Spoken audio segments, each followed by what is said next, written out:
Hey there, welcome to The Empowered Edge, the podcast that gives you nutrition, mindset, and habit-building strategies that actually work.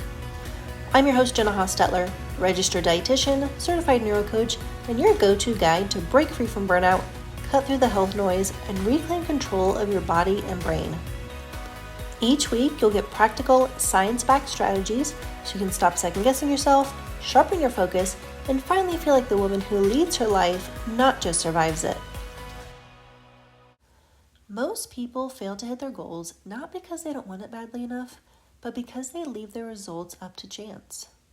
If you find yourself relying on willpower in the moment to get the thing done, you've already lost the battle. Say goodbye to whatever you're hoping to accomplish. Your goal doesn't stand a chance.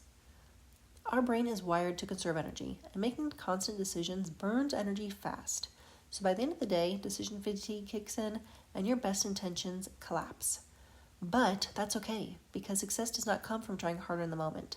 Success comes from eliminating decisions altogether. And that's what we're diving into today. How to use pre-decisions to cut through mental noise, protect your energy, and make hitting your goals the easiest option. Decision-making takes a lot of brain power. Every time we make a decision, we are weighing the options. We're mentally making a pros and cons list. We're envisioning the multiple potential outcomes and what they could lead to. We're thinking back on past experiences. We're drawing information from things we've learned and advice we've heard. And this is mentally exhausting. And remember, thoughts are glucose. Thoughts are energy. And our brain's job is to be efficient and conserve that energy, which means it is not going to expend more energy than it has to. And that is why anything that gets repeated often enough gets automated, and we end up living over 90% of our life on autopilot. You've experienced this if you've ever driven to work and were completely zoned out the whole time. And then all of a sudden, you're just there. That is automation. That is our brain living on autopilot because it takes too much energy to think about everything all the time. So, if making decisions requires thinking, and thoughts are energy, and your brain wants to conserve energy, indecision becomes really appealing to our brain.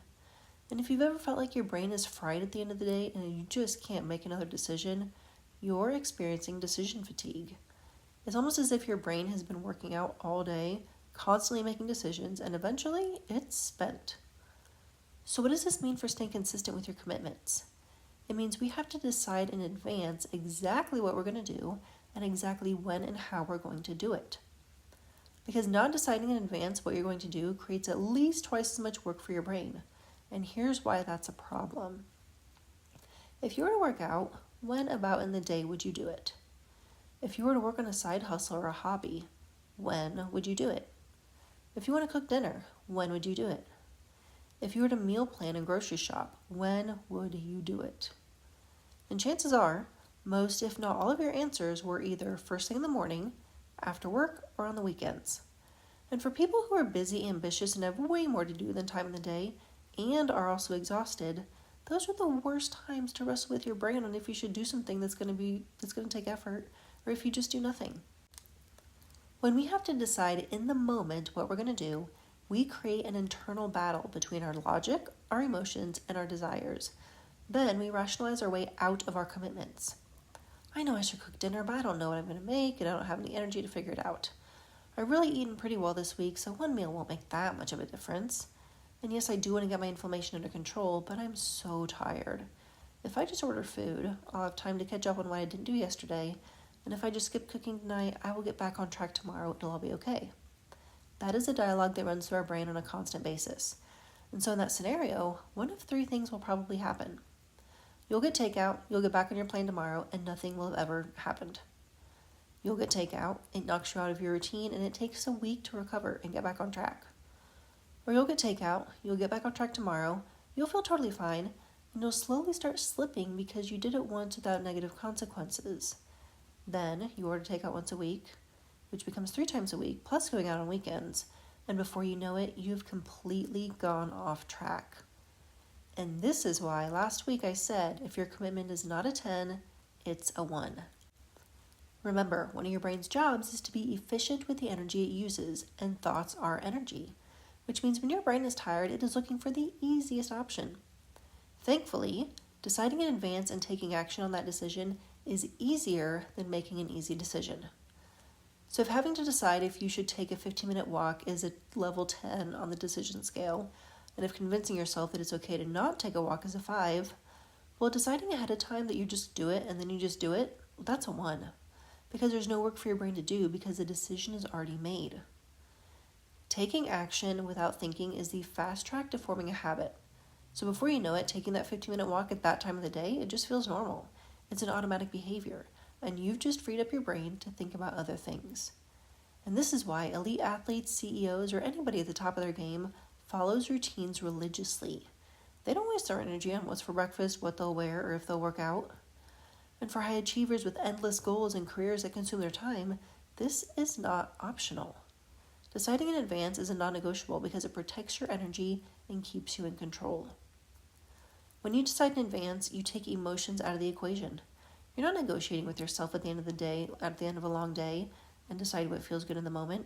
You are following through on a choice you actually made when you were clear-headed and focused on the bigger picture. And that is the power of action-based goals. You commit, you pre-decide the exact action, and you follow through. Then, when it's time to evaluate, you're not asking, did I try hard enough? You're asking, what worked, what didn't, and what is my next commitment? And that is how high achievers set their goals. Not by relying on willpower, but by making the decision once and living it out. Because when your commitment is a 10, there is no decision left to make. So next week, we're going to go after one of the biggest dream killers out there, procrastination. So if you've ever caught yourself saying, I'll start tomorrow, you already know how fast it can steal your progress. So we're going to dismantle your excuses, we're going to see how to stop delaying, and we're going to take action now, not someday. So your homework for this week is to choose one thing to decide in advance on and commit to doing it. It can be as simple as drinking a glass of water before every meal. And if you've not downloaded Goal Getter already, the only possible explanation is that this is the first time you've heard about it, so grab it from the show notes so you can start using it to decide which goal to focus on this week. Take action, stay empowered, and I'll see you next week to tackle procrastination. Okay, now before you pop off, make sure you subscribe so you don't miss the one episode that could change your life. And give us a 5-star review if you learned something new today. If you want to check out all the awesome free guides, templates, and resources I've given away on this podcast, go to theneurodietitian.com/resources. You can grab anything you want, but only if you'll do it. Because information without implementation is worthless. And here at The Empowered Edge, we're action takers, not excuse makers.